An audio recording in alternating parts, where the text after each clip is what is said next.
بسم اللہ الرحمن الرحیم۔ عزیز طلبہ و طالبات، آج جماعت نحم کی دوسری کلاس یعنی غالب کی دوسری غزل کی طرف ہم آئیں گے۔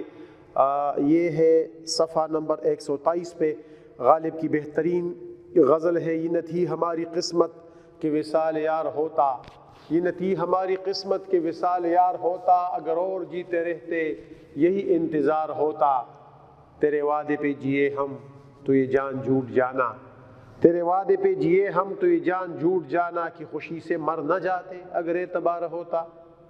یہ کہاں کی دوستی ہے کہ بنے ہے دوست ناصح، کوئی چارہ ساز ہوتا، کوئی غم گسار ہوتا، رگ سنگ سے ٹپکتا وہ لہو کہ پھر نہ تھمتا، جسے غم سمجھ رہے ہیں یہ اگر شرار ہوتا، کہوں کس سے میں کہ کیا ہے شب غم بری بلا ہے، مجھے کیا برا تھا مرنا اگر ایک بار ہوتا، اسے کون دیکھ سکتا کہ یہ گانا ہے وہ یکتا، جو دوئی کی بو بھی ہوتی تو کہیں دوچار ہوتا، اور یہ مسائل تصوف یہ تیرا بیان غالب، تجھے ہم ولی سمجھتے جو نباد خار ہوتا۔ پتہ نہیں آخری مقطع جو ہے اس غزل میں نہیں ہے میرے خیال میں، ہاں یہ ہے، یہ مسائل تصوف یہ تیرا بیان غالب، تجھے ہم ولی سمجھتے جو نباد خار ہوتا۔ باد خار شرابی کو کہا جاتا ہے، باد خار یہاں پہ چونکہ جگہ نہیں ہے تو ہم یہاں پہ اس کے معنی لکھیں گے، بادہ خار کا مطلب ہے شرابی، شراب پینے والا، ٹھیک ہے۔ تصوف صفا سے نکلا ہے، یہ معنی بھی میں آپ کو لکھوں، تصوف صفا سے نکلا ہے جس کا مطلب ہے جس کا مطلب ہے دل اور ذہن اور بدن کی صفائی، یعنی وہ تعلق جس میں بندہ اللہ تعالیٰ کے ساتھ اپنا ربط اور ضبط جو ہے وہ قائم کر لیتا ہے، تو اس کو کہتے ہیں تصوف۔ بہرحال مقطع بھی شامل ہے، تو 1 2 3 4 5 6 7 شعر اس میں شامل ہیں۔ دیکھیں پہلے شعر کی طرف آئیں گے، بہت پیارا شعر ہے۔ یہ نہ تھی ہماری قسمت کہ وصال یار ہوتا، اگر اور جیتے رہتے یہی انتظار ہوتا۔ بہت پیارا شعر ہے۔ غالب اس شعر میں یہ کہنا چاہتے ہیں کہ اگر آپ کی قسمت میں کوئی چیز نہیں ہے، اگر آپ کی قسمت میں کوئی چیز لکھی نہیں ہے تو تقدیر کے لکھے کو کوئی مٹا نہیں سکتا۔ یہاں اس شعر میں غالب نظریہ جبر کے قائل ہیں۔ بہرحال آپ چونکہ کلاس 9 میں ہے تو میں زیادہ باریکیوں میں اور زیادہ تفصیلات میں نہیں جاؤں گا۔ غالب کہتے ہیں کہ میری قسمت میں محبوب سے وصال اور محبوب کی ملاقات لکھی نہیں تھی، میں 60-70 سال جیا، اگر مجھے مزید 100 سال اور بھی جینے کی مہلت اللہ تعالیٰ دیتا، میں اگر مزید 200 سال بھی زندہ رہتا تو تب بھی میرے محبوب مجھ سے ملنے کے لیے نہ آتے، تب بھی میرے محبوب سے مجھ سے ملنے کے امکانات تو 0% جو ہے وہ ہوتے، اگر اور جیتے رہتے، یعنی یہ تو مجھے موت آ گئی ہے، اور اگر مجھے موت نہ آتی اور میری زندگی میں مزید بہت سے دن ہوتے، میری زندگی مزید کئی سال اور بڑھ جاتی، تو تب بھی محبوبوں سے ملنے کا کوئی امکان مجھے نظر نہ آتا، تب بھی محبوب سے ملنے کی جو میری خواہش ہے وہ کبھی بھی پوری نہ ہوتی، کیونکہ یہ نہ تھی ہماری قسمت، یہ ہماری قسمت میں لکھا ہوا نہیں تھا۔ تو جو قسمت میں لکھا ہوا نہیں ہوتا ہے اس کے لیے بندہ مرے کپے بہت کوششیں بھی کرے تو وہی ہو کے رہتا ہے، جو قسمت میں لکھا ہوتا ہے وہی ہوتا ہے جو منظور خدا ہوتا ہے۔ یہ نہ تھی ہماری قسمت کہ وصال یار ہوتا، اگر اور جیتے رہتے، اگر ہمیں مزید مہلت ملتی تو یہی انتظار ہوتا، تو ہمارا یہ انتظار کبھی بھی ختم نہیں ہوتا۔ اب بھی میں محبوب کے ملنے کی آس لگائے بیٹھا ہوں، اب بھی میں محبوب کے ملنے کی آرزو لیے بیٹھا ہوں، اب بھی میں محبوب کے ملنے کے لیے منتظر ہوں، میں تڑپتا رہتا ہوں، لیکن مجھے پتہ ہے کہ اس دوران اگر مجھے موت آئی اور میں مر گیا تو محبوب کے ملنے، محبوب سے ملاقات کرنے کی حسرت میں اپنے دل میں لے کے چلا جاؤں گا، لیکن اگر مجھے اللہ تعالیٰ مزید زندگی بھی عطا فرمائے گا تو تب بھی محبوب کے ملنے کا امکان اس میں نہیں ہوگا۔ دراصل غالب کہنا یہ چاہتے ہیں کہ محبوب اتنا ظالم ہے کہ اس نے میرے جیتے جی نہ آنے اور نہ ملنے کی قسم کھائی ہے، اس وجہ سے میرے تقدیر میں یہ چیز آ گئی ہے۔ اگلے شعر کی طرف آئیں گے جی، بہت پیارا شعر ہے، بہت پیارا شعر ہے۔ غالب کیا کیا کہتے ہیں اور کیا کیا میننگ اس کے نکلتے ہیں۔ تیرے وعدے پہ جیے ہم تو یہ جان جھوٹ جانا کہ خوشی سے مر نہ جاتے اگر اعتبار ہوتا۔ غالب کہتے ہیں کہ میری جو زندگی ہے، جو میں سانسیں لے رہا ہوں، جو میں آپ کے سامنے جیتا جاگتا انسان کی صورت میں آپ کے سامنے کھڑا ہوں، تو اس کا یہ مطلب ہے کہ میرے محبوب کا وعدہ جھوٹا ہے۔ کیوں جھوٹا ہے؟ اگر محبوب کا وعدہ سچا ہوتا اور مجھے محبوب کے وعدے کے پورے ہونے کا 100% امکان ہوتا، اور اگر میں یہ سمجھ لیتا کہ محبوب مجھ سے ملنے ضرور آئے گا، محبوب مجھ پہ ضرور مہربان ہوگا، محبوب مجھ سے ضرور ملاقات کرے گا، تو میں اسی وقت خوشی سے مر جاتا۔ مرد خوشحالی چی نشم خدای زو، مرد خوشحالی چی نشم خدای زو، وجد مدنن تا اشنا ہوئے۔ شادی مر کی کیفیت مجھ پہ طاری ہو جاتی ہے اور میں اسی وقت مر جاتا۔ اے میرے محبوب، تیرے وعدے پہ جیے ہم، تو نے مجھ سے ملاقات کرنے کا وعدہ کیا تھا اور اس کے باوجود اب بھی ہم جی رہے ہیں۔ تو یہ جان جھوٹ جانا، تو اب مجھے یقین ہو گیا ہے کہ میری یہ سانس جو ہے یہ جھوٹی ہے، میری یہ زندگی جو ہے یہ جھوٹی ہے۔ کیونکہ اگر کہ خوشی سے مر نہ جاتے، ہم اسی وقت خوشی سے مر جاتے جس وقت ہمیں یہ محسوس ہوتا کہ واقعی محبوب اپنے وعدے کو پورا کرے گا، محبوب اپنے وعدے کا پاس رکھے گا۔ دیکھیں، اگر کہ خوشی سے مر نہ جاتے، اگر اعتبار ہوتا، اے میرے محبوب، اگر مجھے آپ کے وعدے پہ اعتبار ہوتا کہ تو ضرور اپنا وعدہ پورا کرے گا اور مجھ سے ملنے کے لیے آئے گا، تو میں اسی وقت مر جاتا۔ میری اب یہ جو زندگی ہے، جو میں آپ کے سامنے کھڑا ہوں، جو میں سانسیں لے رہا ہوں، جو میں اس دنیا میں زندگی گزار رہا ہوں، تو یہ اس بات کی علامت ہے کہ اے میرے محبوب، تیرا وعدہ جھوٹا ہے، تو پرلے درجے کا جھوٹا اور مکار ہے۔ تو نے اس طرح میرے ساتھ ہزاروں وعدے کیے ہیں اور تم نے ایک بھی وعدہ جو ہے وہ پورا نہیں کیا۔ تو تمہارا یہ وعدہ نہ پورا کرنا میری زندگی کا باعث ہے۔ اگر تمہارا وعدہ پورا کرنا ہوتا تو میں کب کا جو ہے اللہ کو پیارا ہو چکا ہوتا۔ بہترین مضمون غالب نے نکالا ہے۔ اگلا شعر بھی بڑا پیارا ہے، یہ کہاں کی دوستی ہے کہ بنے ہے دوست نہ سے، کوئی چارہ ساز ہوتا کوئی غم گسار ہوتا۔ غالب کہتے ہیں کہ جب مجھے عشق ہو گیا اور محبوب نے میرے ساتھ بے وفائی کی، میں نے اپنا حال جو ہے وہ دوستوں کو بتا دیا، میں نے حال دوستوں کو بتا دیا۔ میرا یہ یقین تھا، مجھے یہ گمان تھا کہ میرے محبوب کے جو زیادتیاں ہیں، میرے محبوب نے مجھ پہ جو ظلم روا رکھا ہے، میرے دوست جو ہے میری غمگساری کریں گے، میرے آنسو پونچھیں گے، میرے زخموں پہ مرہم پٹی کریں گے، میرے زخموں کی مرہم پٹی کریں گے، مجھے دلاسا دیں گے، مجھے حوصلہ دیں گے کہ انشاءاللہ حالات ٹھیک ہو جائیں گے۔ مڑی سب کے ساتھ ہوتا ہے، ہم محبوب کے پاس جائیں گے، ہم محبوب پہ جرگہ کریں گے، ہم محبوب کو بتائیں گے کہ آپ آ جائیں، یہ بہت اچھا انسان ہے، آپ اس کے ساتھ دوستی کریں، آپ کو کوئی مسئلہ نہیں ہوگا، آپ کو غالب کی دوستی میں کوئی تکلیف نہیں ہوگا۔ لیکن جرگہ کرنے کی بجائے، مجھے دلاسا دینے کی بجائے، میری مرہم پٹی کرنے کی بجائے، مجھے پرسہ دینے کی بجائے، انہوں نے کیا کیا؟ انہوں نے مجھ سے منہ پھیر لیا اور الٹا مجھے نصیحت کرنے لگے، الٹا مجھے نصیحت کرنے لگے ہیں کہ بنے ہے دوست ناصح، دوست مجھے فیسیلیٹیٹ کرنے کی بجائے، دوست میرے سہولتکار بننے کی بجائے اور محبوب سے میری ملاقات کی کوئی سبیل ڈھونڈنے کی بجائے کیا بن گئے ہیں؟ الٹا ہمیں کہہ رہے ہیں آرام سے بیٹھو۔ ہم نہ کہتے تھے کہ آرام سے بیٹھو؟ تمہیں بڑی پڑی تھی یہ، اب عشق لڑانے چلے تھے، بہت اچھا کیا اس نے نا، اب آپ دیکھیں۔ تو میرے دوست ناصح ہیں اور مجھے عشق سے باز رہنے کا مشورہ دے رہے ہیں، بار بار مجھے تانے دے رہے ہیں کہ بس چھوڑو اس کو، اس بے وفا کو، تمہارا یہ حال ہوا ہے بہت اچھا ہوا ہے، ہم نہ کہتے آرام سے بیٹھو، ہم نہ کہتے تھے آپ عشق نہ کریں، ہم نہ کہتے تھے کہ وہ اچھا انسان نہیں ہے۔ الٹا مجھے نصیحتیں کرنے لگے ہیں کہ بنے ہیں دوست ناصح۔ تو ناصحوں کا کام کیا ہونا چاہیے تھا؟ دوستوں کا کیا، دوستوں کی ڈیوٹی کیا تھی؟ کہ میرے غم میں شریک ہوتے، مجھے دلاسا دیتے، مجھے حوصلہ دیتے، اور محبوب سے ملنے کے لیے میری کوئی سبیل نکالتے، کوئی رستہ ڈھونڈتے، کوئی آسان حل اس مسئلے کا تلاش کرتے، لیکن انہوں نے الٹا مجھے ڈانٹنا شروع کر دیا، الٹا انہوں نے میرے زخموں پہ نمک پاشی کرنی شروع کر دی۔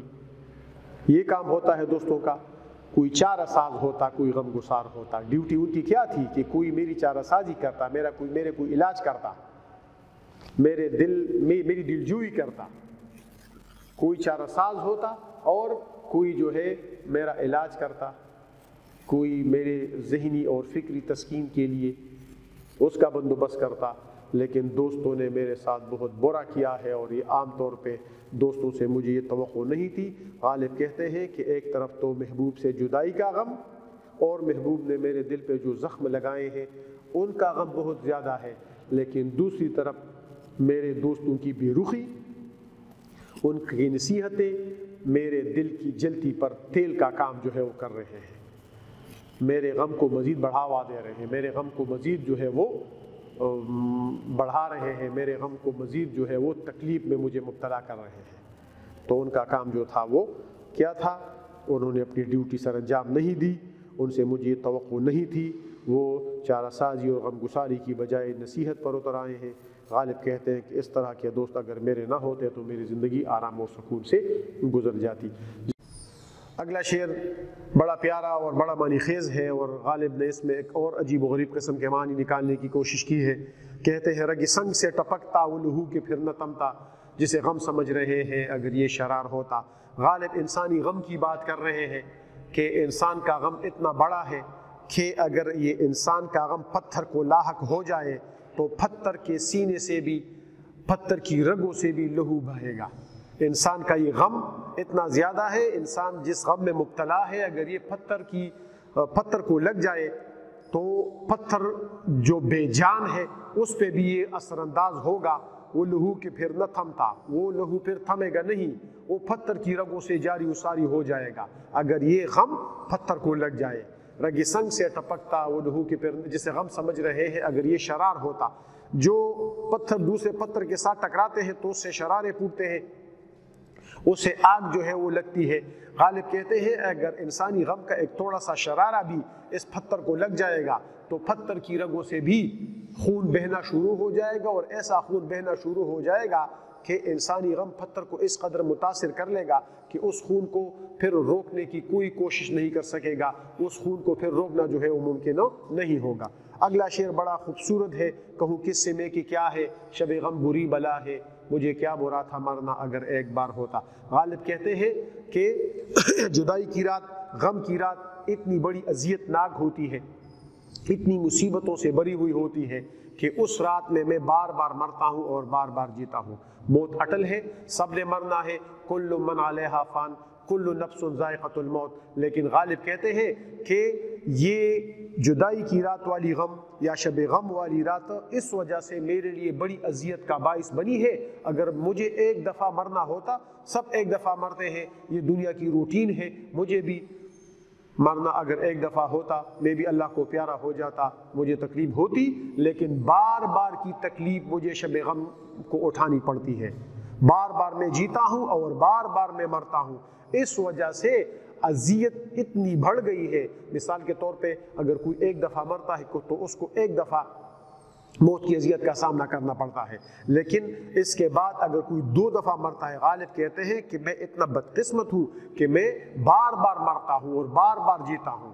تو یہ بار بار مرنا اور بار بار جینا جو ہے انتہائی اذیت ناک ہے، کہ کہوں کس سے میں کہ کیا ہے، میں اس کی وضاحت نہیں کر سکتا، لیکن اتنی تھوڑی سی وضاحت کافی ہے کہ شب غم بری بلا ہے۔ جدائی کی رات جو ہے وہ بہت خطرناک قسم کی چیز ہے۔ کیوں خطرناک ہے، کیوں بری بلا ہے، کیوں بڑی اذیت ہے؟ کیونکہ مجھے کیا برا تھا مرنا، مجھے ایک بار مرنے میں کوئی مسئلہ نہیں تھا، مجھے ایک بار مرنے میں کوئی اذیت نہیں تھی، میرے لیے کوئی اذیت نہیں تھی ایک بار مرنے میں، لیکن بار بار ہوتا۔ مجھے کیا برا تھا مرنا اگر ایک بار ہوتا، اگر ایک دفعہ مجھے مرنا ہوتا میں دل و جان سے موت کو گلے لگا لیتا، لیکن میں بار بار جیتا ہوں اور بار بار مرتا ہوں۔ اس وجہ سے اللہ میرے دشمنوں کو بھی جدائی کی راتوں اور مصیبت کی رات سے نجات دلا دے۔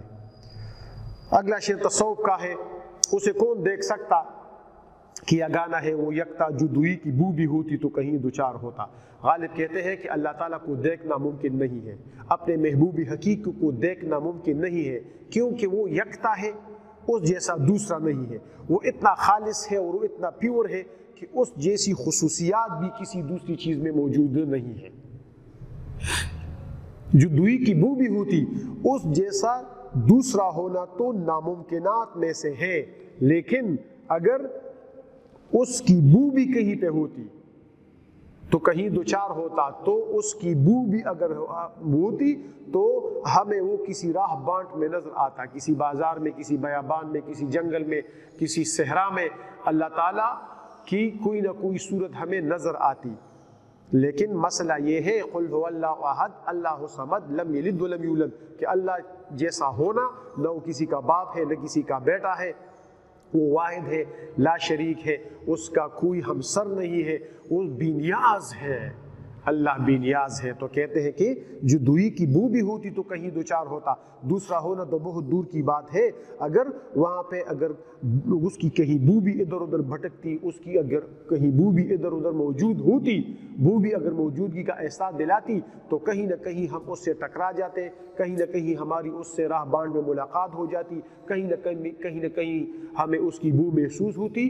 لیکن اللہ تعالیٰ کی ذات ایسی ہے کہ جس کا ملنا ناممکنات میں سے ہے، اور جس کو دیکھنا ہماری ان بصارتوں کا کام نہیں ہے۔ انشاءاللہ تعالی ہم اگلے جہان میں جائیں گے، جنت میں جائیں گے، پھر اپنے محبوب حقیقی کا دیدار کر سکیں گے۔ اس دنیا میں اس کا ملنا ممکن نہیں ہے، وہ واحد ہے، اس کا نہ کوئی شریک ہے، اس کا نہ کوئی ہمسر ہے، کوئی اس کا مقابلہ نہیں کر سکتا۔ اور اگلا مقطع جو ہے یہ بھی بڑا پیارا ہے، یہ مسائل تصوف، یہ تیرا بیان غالب تجھے ہم ولی سمجھتے جو نباد خار ہوتا۔ اے غالب، تو جس خوبصورت انداز میں تصوف کی باریکیاں بیان کر رہا ہے، تو جس بہترین اور نرالے انداز میں تصوف کے مسائل جو ہے وہ بیان کر رہا ہے، تو تیرے اور تیرے رب کے درمیان پھر کوئی فاصلہ نہیں ہونا چاہیے تھا۔ تیرے اور تیرے محبوب حقیقی کے درمیان تصوف کے ان مسائل کے بیان میں پھر آپ اس کے قریب جو ہے وہ پہنچ گئے ہوتے، لیکن مسئلہ ایک چیز نے خراب کر دیا ہے، اور وہ ہے شراب خوری نے۔ اگر تو بادہ خار نہ ہوتا، اگر تو شراب نہ پیتا، تو تو اللہ کا سب سے مقرب بندہ ہوتا، تو اپنے رب کے بالکل قریب جو ہے وہ پہنچ جاتا۔ تجھے ہم ولی سمجھتے، اے غالب تجھے ہم ولی کہتے ہیں۔ ولی اللہ کے دوست کو کہتے ہیں، ولی اللہ کا دوست، کہ جو اللہ کا بندہ ہوتا ہے اپنی عبادت میں، اپنی ریاضت میں، اپنی زہد میں، اپنے تقوی میں جو ہے وہ پھر اللہ کے بہت زیادہ قریب پہنچ جاتا ہے۔ خدا بندے سے خود پوچھے، بتا تیری رضا کیا ہے، وہ والی کیفیت میرے پیغمبر صلی اللہ علیہ وآلہ وسلم والی جو ہے وہ طاری جو ہے وہ ہو جاتی ہے۔ اس کے بقول اقبال کے بقول غالب کہتے ہیں کہ تجھے ہم ولی سمجھتے، اے غالب تو بالکل ولی تھا، تجھے ہم ولی سمجھتے، تو دنیا والے سب تجھ کو ولی سمجھتے، لیکن ایک چیز نے تیری ولایت کا مسئلہ خراب کر دیا ہے، اور وہ ہے شراب خوری نے۔ ظاہر ہے تو اتنا بڑا اور عظیم گناہ جو ہے وہ کر رہا ہے، اگر تو یہ عظیم گناہ چھوڑ دے، شعر میں سبق کیا ہے، شعر میں یہ آپ کو وصیت کر رہے ہیں غالب کہ اگر تو یہ بڑی برائی چھوڑ دے، یہ گناہ کبیرہ اگر آپ چھوڑ دیں، تو اللہ کے اور قریب پہنچ جائے گا، تو اللہ کا ولی بن جائے گا، کیونکہ تیرے پاس تصوف کو سمجھنے کی صلاحیت بھی ہے، اور پھر اس صلاحیت کو دوسروں تک پہنچانے کے لیے بھی اللہ تعالیٰ نے آپ کو ایسی شاعری عطا فرمائی ہے، اللہ تعالیٰ نے آپ کو ایسا طریقہ اور ایسا اسلوب عطا فرمایا ہے کہ پھر تو ضرور ولی بن سکتا ہے، بشرط یہ کہ تو شراب خوری چھوڑ دے، تو پھر تمہارا راستہ کوئی نہیں روک سکتا۔ آپ بھی اسی فارمولے پہ عمل کیجئے، گناہ کبیرہ سے دور رہیے، ہمیں بھی اپنی دعاؤں میں یاد رکھیے، آپ کے لیے بھی ڈھیر ساری دعائیں اور ڈھیر ساری نیک خواہشات۔ جہاں رہیں خوش رہیں۔ امید ہے لیکچر آپ کو پسند بھی آیا ہوگا، آپ کی سمجھ میں بھی آیا ہوگا، آپ کے پرچے میں بھی یہ کام کرے گا۔ تبھی میں ادب کو پسند کرنے کا شکریہ، سبسکرائب کرنے کا شکریہ۔ انشاءاللہ ڈھیر ساری ویڈیو کے ساتھ پھر آپ کی خدمت میں حاضر ہوں گے، تب تک کے لیے اجازت، اللہ حافظ۔